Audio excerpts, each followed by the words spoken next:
The sealed maintenance door sat at the end of a narrow stairwell few people even remembered existed. It wasn't marked on any of the current maps of ADX Florence, and the keypad beside it was older than most of the staff working there. Its metal surface bore the dull scratches of decades, as if someone had tried, more than once, to make it disappear. When the lock finally disengaged, the sound of the click seemed to echo for far too long.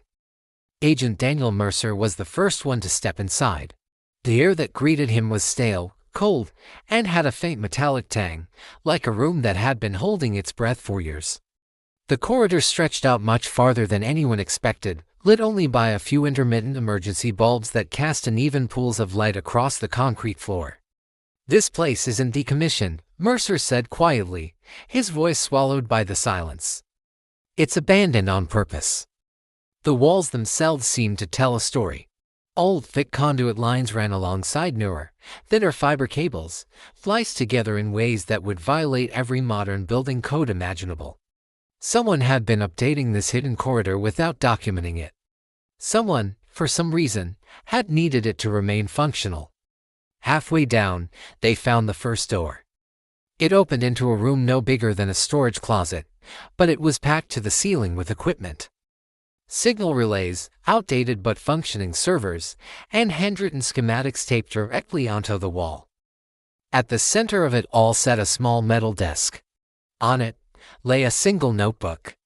Mercer picked it up and flipped it open. The handwriting inside was precise, disciplined, almost obsessive.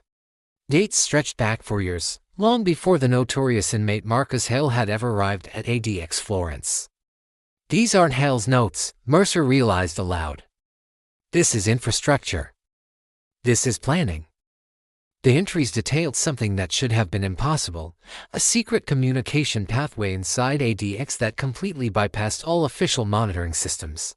This wasn't about internet access or smuggled phone lines. It was something quieter, something older. Something analog. Tapping. Morse code. Suddenly, the terrified, shaking voice of a previous witness, Evan Brooks, started to make a horrifying kind of sense. As they pushed deeper into the hidden network of tunnels, Mercer's phone vibrated. There was no signal this deep inside the prison, but internal security alerts could still get through. A guard had collapsed during a routine escort. A medical emergency. By the time Mercer reached the infirmary, the mood had already shifted from confusion to outright fear. The guard, a woman named Linda Chavez with 12 years on the staff, was conscious but pale, her eyes darting around the room as if the very walls were watching her. "He spoke to me," she said as soon as Mercer approached. "Who did?" Mercer asked, his voice low. "The inmate, Hale. He said my name." Chavez swallowed hard, a tremor in her voice. "I never told him my name, not once." According to strict prison protocol, guards were never to speak to inmates beyond simple, direct commands. Names were never exchanged. Conversations were forbidden. "What exactly did he say?" Mercer pressed. Chavez looked at him, her eyes wide with terror. "He said, you should stop checking on the door beneath the stairs. They don't like being disturbed." The entire room went silent. Chavez had recently been assigned to infrastructure inspections. She had logged a few minor anomalies, faint vibrations, strange pressure changes in the walls near D-block, things she had dismissed as aging construction. Things she hadn't reported officially because she thought they were nothing. "How did he know?" Mercer asked, his mind racing. "I don't know," she whispered. But he smiled when he said it. Like he was watching me. That night, Mercer decided to stay inside ADX Florence.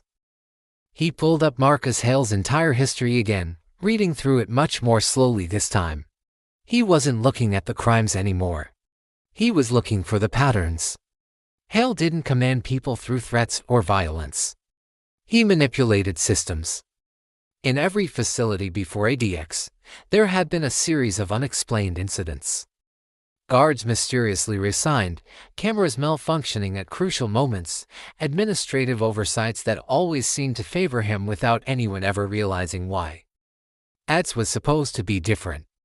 It was the impenetrable fortress. But ADX was built by people. And people always leave gaps. At exactly 1:12 a.m., the lights flickered across D block. The backup generators kicked in almost immediately, but the timing was just too precise to be a coincidence. Mercer stood in the main control room, watching the live feeds as technicians scrambled to diagnose the issue. "It's just a power fluctuation," one of them said. "It's localized. Only affecting D block." A moment later, the cameras returned. And Marcus Hale was standing. He hadn't stood during count. He hadn't stood during meals. But he was standing now, facing the back wall of his cell, his head tilted just slightly, as if he were listening to something no one else could hear. Then, slowly, deliberately, he began to tap the concrete. 3 short taps. 3 long taps. 3 short taps. The control room erupted. "Shut it down," the warden ordered, his voice strained. "Lock the entire block down." But before anyone could even respond, a second alert triggered. Not in D block. In the administrative offices, 2 floors above. A fire alarm screamed through the building. Sprinklers exploded to life, drenching servers, computers, and paper files. Emergency protocols kicked in automatically, forcing a partial evacuation of the non-essential staff. Mercer ran. By the time he reached the offices, the hallway was filled with smoke. But it wasn't from a fire.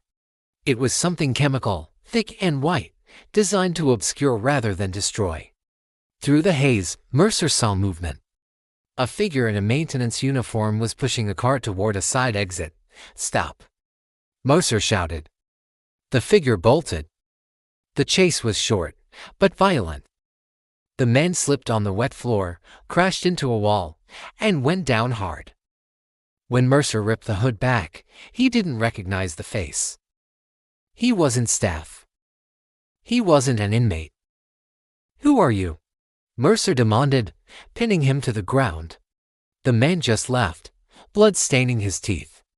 "You really think Hell did all this alone?" Security swarmed them. The man was restrained and dragged away. His fingerprints came back with no matches in any federal or international databases. He was a ghost. By morning, the full extent of the damage was clear. Critical files had been destroyed by the water. Access logs from the past month were completely wiped. And most disturbingly, portions of the prison's internal blueprints, specifically, the older schematics from the original construction, were gone. Someone had come in fully prepared. Mercer confronted Hale that afternoon, standing on the other side of the reinforced glass that separated them. "You're not as isolated as you pretend to be," Mercer said. Hale just smiled. It was a calm, patient, and settling smile. "You built a place that was meant to erase people," Hale replied, his voice soft. "But you forgot something." "What's that?" Mercer asked. Hale leaned closer to the glass, his eyes fixed on Mercer's. "Concrete remembers. This prison isn't silent. It listens. And if you know how to speak to it, it answers." Mercer left the meeting shaken to his core. That night, he dug into the archived construction records from decades ago. Buried deep in a subcontractor list was a name that appeared again and again. A private engineering firm that had been dissolved shortly after ADX Florence first opened its doors. Several of its former employees, he discovered, now worked in various federal facilities across the country, including one who had recently been transferred to ADX as a civilian systems consultant. The consultant's name had been erased from the active directory during the chaos of the fire alarm. But Mercer still had one trace left. A security badge log from a server that shouldn't have survived. It showed the consultant had entered that sealed, forgotten corridor 3 times in the last month. The last entry was timestamped just minutes before the alarm went off. As Mercer stared at the screen, a realization settled in, cold and heavy. Marcus Hale wasn't trying to escape ADX Florence. He was proving he already had. He was demonstrating his control. And somewhere inside the most secure prison on Earth, someone who helped build the place was still there, still working, still listening, and still carrying out instructions that no one could trace. The next move wouldn't be subtle like a power flicker or a fake fire. It would be fatal. Thanks for watching. If you enjoyed this story, make sure to like, subscribe, and hit the bell icon so you don't miss what happens next.